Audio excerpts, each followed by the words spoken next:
छत्तीसगढ़ में एक बार फिर ईडी ने कार्रवाई की है। ईडी की टीम राइस मिलर्स के ठिकानों पर का जो है छापेमारी कर रही है। ईडी की टीम चावल घोटाले के मामले में पहले भी कार्रवाई कर चुकी है। खास बात यह है कि कोरबा में बीजेपी कोषाध्यक्ष गोपाल मोदी के घर ईडी ने रेड मारी है। इसके अलावा राइस मिल के मालिक संतोष अग्रवाल के घर भी ईडी की टीम ने रेड मारी है। दरअसल दिल्ली से भोपाल और कोरबा में बड़े लेन देन की वजह से ईडी के रडार में आए भाजपा के प्रदेश कोषाध्यक्ष। इसके अलावा रायपुर, दुर्ग, राजनांदगांव समेत ईडी ने 20 जगहों पर छापेमारी की है। और इस पे क्या कहना है प्रमोद तिवारी, नेता कांग्रेस और उप नेता राज्यसभा के, इसका ये सुनाते आप। केंद्रीय एजेंसी आज भाजपा नेताओं क्या पहुंची है? अभी तक ये आरोप लगता रहा है कि सिर्फ विरोधी दलों क्या पहुंचती है। आज जांच के लिए कोरबा में भाजपा के बड़े नेता उनका भी जांच करिए। उसके पीछे भी कोई राज होगा। कन्फेशन का जमाना है, सरकारी गवाह बनने का जमाना है। बहुत बड़े बड़े मुकदमे चल रहे हैं जिसमें लोग सरकारी गवाह बन गए। जो आप इमरजेंसी कहते हो, उसके बाद कांग्रेस ने इमरजेंसी पे छावा भी मारा और इमरजेंसी संविधान के दायरे में आई थी। इन दो के तुगलकी फरमानों से नहीं। सीधे जुल्फिकार के पास चल सकते हैं। जुल्फी, बताइए, इस रेड के बारे में बताइए और इससे जुड़ी राजनीति के बारे में भी बताइए। बाबा, ईडी को लेकर पिछले दिनों से अगर देखा जाए तो छत्तीसगढ़ में जिस तरीके से ईडी कार्रवाई कर रही है, तो इस पर कांग्रेस के सीधे आरोप रहे हैं कि राजनीतिक तौर से ईडी छत्तीसगढ़ में कांग्रेस की सरकार को परेशान कर रही है। लेकिन ये पहला मामला सामने आ रहा है छत्तीसगढ़ में, क्योंकि अभी तक जितनी भी ईडी ने रेड की कार्रवाई की है वो या तो छत्तीसगढ़ सरकार के अधिकारी रहे हैं या छत्तीसगढ़ सरकार कांग्रेस के बड़े नेता रहे हैं, चाहे वो मुख्यमंत्री भूपेश बघेल के राजनीतिक सलाहकार हों या कांग्रेस के कोषाध्यक्ष हों। लेकिन ये पहली बार ऐसा मामला सामने आया कि जिसमें भाजपा के जिला कोषाध्यक्ष के इधर ईडी ने छापेमारी की है। लेकिन इसके पीछे अगर देखा जाए बाबा, तो क्या है कि छत्तीसगढ़ में 15 साल तक भारतीय जनता पार्टी की सरकार रही और छत्तीसगढ़ की सियासत में सबसे बड़ा जो फैक्टर है वो किसान है और धान है।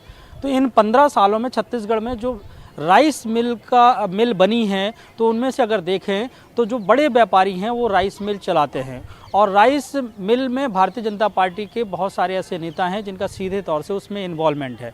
अब बात यहाँ पे आगे फंसती है कि छत्तीसगढ़ में भारतीय जनता पार्टी ने सीधे तौर से केंद्र को शिकायत करी थी कि छत्तीसगढ़ में चावल का घोटाला हुआ है। तो जब चावल की घोटाले की जांच की जाएगी तो जब उसके लिंक धीरे धीरे बढ़ेंगे तो उसमें बहुत सारे ऐसे नाम आ सकते हैं जिसमें भारतीय जनता पार्टी के लोग सीधे तौर से जुड़े हो सकते हैं, जैसा कि अभी सामने आया।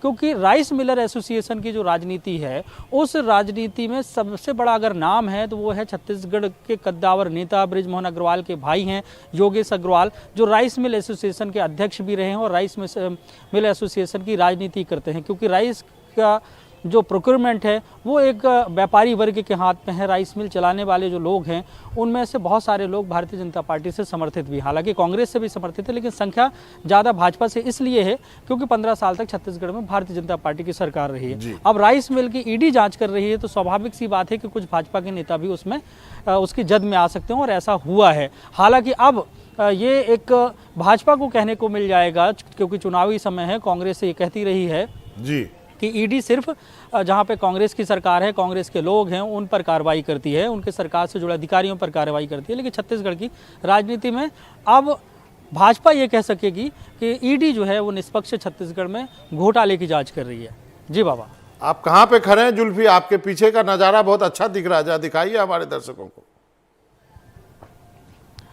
बाबा, मैं ये कह सकते हैं कि राजधानी रायपुर का जो ये इलाका है, इसको बूढ़ा तालाब कहते हैं। वो पीछे की तस्वीर मैं दिखाऊंगा कि वहाँ पर स्वामी विवेकानंद की एक बहुत बड़ी मूर्ति लगी है और ये वो क्षेत्र है बाबा कि स्वामी विवेकानंद अपने जीवन में करीब 2.5 साल रायपुर में रहे थे युवावस्था में, और यहाँ पे कहते हैं कि उसी जगह पे स्वामी विवेकानंद बैठा करते थे।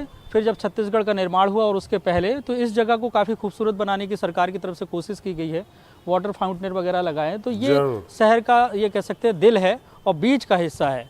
जी बाबा। जी जुल्फी, आपका बहुत बहुत शुक्रिया, आपने ये नज़ारा दिखाया और ये कहानी बताई महात्मा बुद्ध के बारे में, ये लोगों को मालूम नहीं है। आपका बहुत बहुत शुक्रिया।